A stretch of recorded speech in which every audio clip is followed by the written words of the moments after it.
రుణమాఫీ ద్వారా జిల్లా రైతు ఖాతాల్లో 174.73 కోట్ల రూపాయలు జమ చేస్తుందని జోగులాంబ గద్వాల జిల్లా కలెక్టర్ బిఎం సంతోష్ అన్నారు.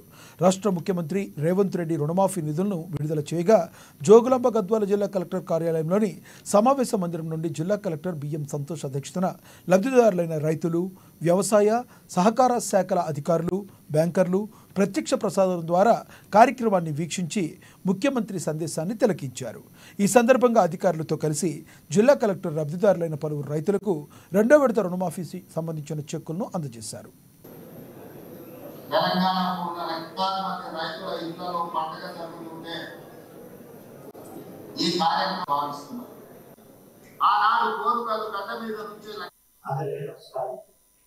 సో ఇప్పుడు ఆల్రెడీ చూసినట్టు రాష్ట్ర ప్రభుత్వం 20 విధాలుగా 6,000 కోట్లు ఇప్పుడు 2 విధాలుగా 4,000 కోట్లు లోపల రుణమాఫీ చేయడం జరిగింది.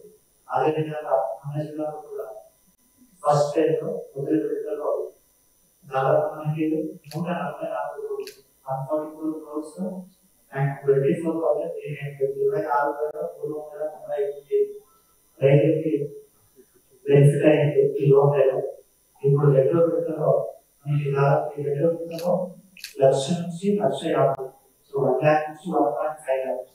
ఇంతవరకు ఎవరెవరు బెనిఫిట్ ఫార్మర్స్ లోన్ తీసుకున్నారు అంటే 9/20/23 వాళ్ళకి అవుట్స్టాండింగ్ లోన్ దాంట్లో చేయడం జరుగుతుంది. టోటల్ రేట్ లో మన జిల్లాలో ఇప్పుడు 174.74 క్రోర్స్ 174 కోట్లు దాదాపు 175 కోట్ల వరకు ఈరోజు చేయడం జరుగుతుంది. లాస్ట్ టైం మనకి 24,000